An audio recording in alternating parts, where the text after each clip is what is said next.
Assalamualaikum warahmatullahi wabarakatuh. Sekarang saya akan menjelaskan tentang pembelajaran kooperatif. Salah satu model pembelajaran kooperatif adalah learning together.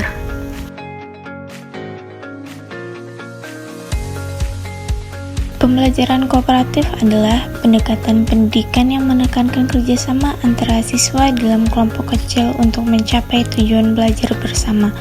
Salah satu model pembelajaran kooperatif yang terkenal adalah learning together.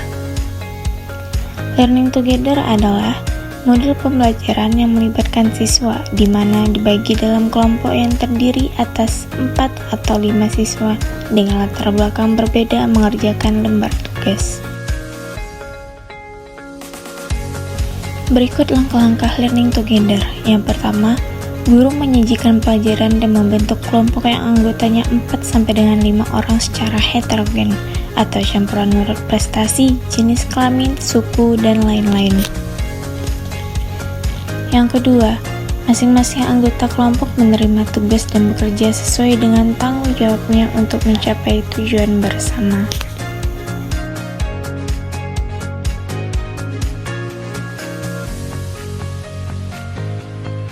Yang ketiga, setelah itu beberapa kelompok mempresentasikan hasil pekerjaannya.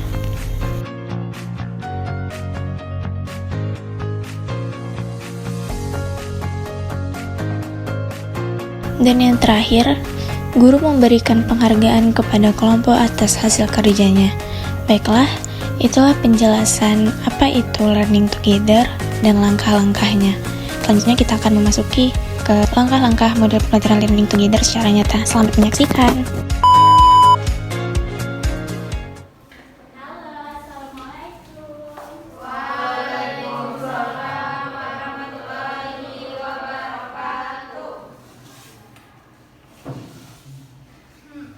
Baiklah, untuk memulai pelajaran hari ini, perwakilan untuk satu orang membacakan doa untuk memimpin doa pada pagi hari ini. Untuk anak kita bisa memimpin doanya? Bisa, Ibu. Oke. Baik, teman-temanku. Sebelum kita melakukan pelajaran hari ini, semoga Tuhan melimpahkan rahmat dan ilmunya bagi kita, agar ilmu itu menjadi berkah untuk kita semuanya, ya. Baik, berdoa menurut kepercayaan masing-masing mulai.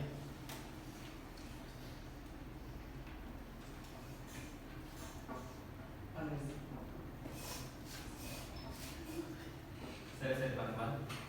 Oke, terima kasih kepada Dito. Sebelum kita mulai ini, ada yang udah sarapan belum pada pagi hari ini? Belum semua. Iya, Bu. Wajar. Tapi ntar setelah ini kita makan bareng-bareng ya. Yaudah, sebelum dimulai, mau melakukan ice breaking dulu nggak? Mau.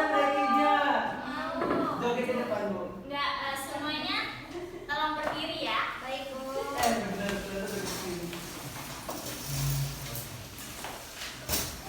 Di sini kata kuncinya itu tomat dan wortel. Kalau Ibu bilang tomat, berarti kalian harus megang kaki. Kalau Ibu bilang wortel, kalian harus megang pinggang. Oke, Bu. Yang kali ini benar-benar harus fokus. Setelah itu baru kita masuk ke pembelajaran. Oke, Bu. Ada yang bikin aku kesal. Wortel, tomat, tomat, wortel, wortel, wortel, tomat, tomat, wortel. Ya. Berikan nafas untuk kita semua. Baik, karena kita sudah melakukan ice breaking, selanjutnya Do akan mengabsen satu-satu ya. Amara, Siti, hadir Bu. Alisha, hadir Bu. Erdiva, hadir Bu. Nesha, hadir Bu. Rifda, hadir Bu. Diva, hadir Bu. Anandito, Hadir, Bu. Farin. Selanjutnya Nashwa Getsa, hadir Bu. Meli Mudrika, hadir Bu. James Isra Miraj. Oke, udah semua di absen kan? Sudah, Bu. Baiklah, kita langsung aja ke materi kita hari ini, yaitu tentang Lapisan atmosfer. Iya, udah fokus semua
Selanjutnya pengertian dari lapisan troposfer.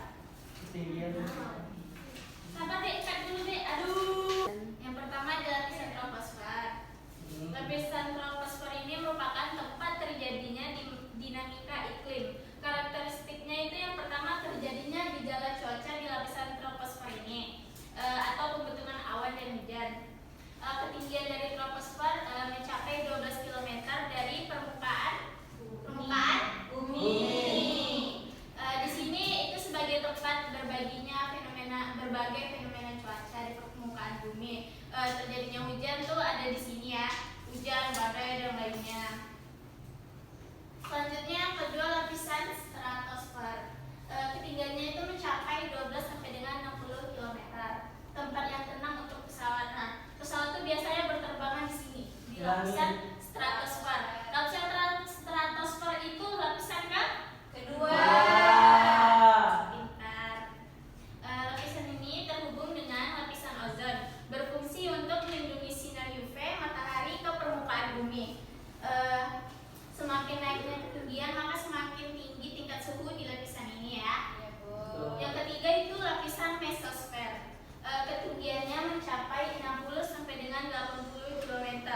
Lapisan ini mampu menghancurkan meteor atau meteorit karena perbedaan suhu dengan termosfer dan lapisan ini. Lapisan gradien termik semakin naik ketinggian semakin rendah suhunya yang bisa sekitar minus 83 derajat Celcius.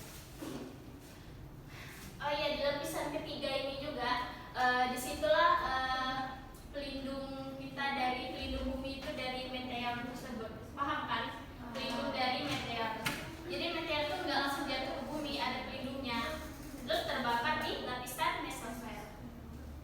Yang keempat ada lapisan termosfer.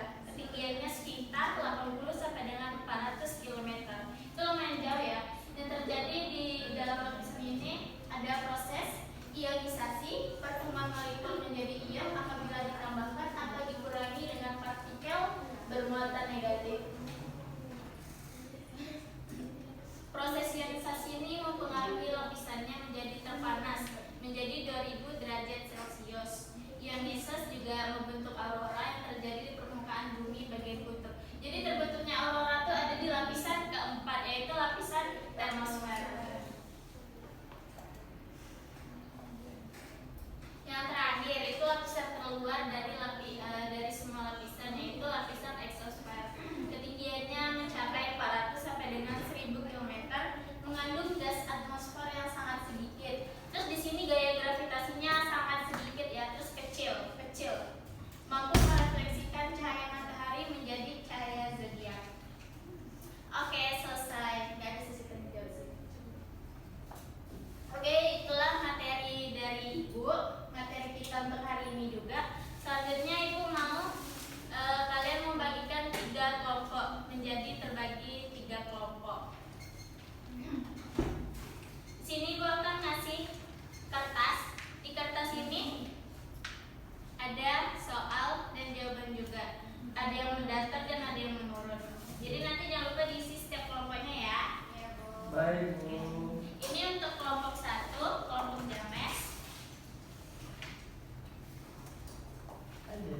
Ini untuk kelompok Siti. Ini untuk kelompok Temara.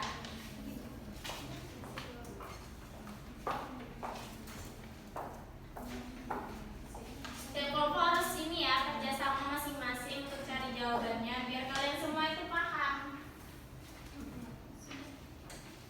Ibu kasih waktunya 20 menit untuk menjawab. Nanti kalau udah selesai, kita bakal voting siapa yang nanti kalau udah selesai kita bakalan polling satu-satu mana jawaban yang paling benar, paling banyak, itu dapat apresiasi dari Ibu. Oke? Ibu tunggu dari sekarang Ibu. Sekarang udah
menang.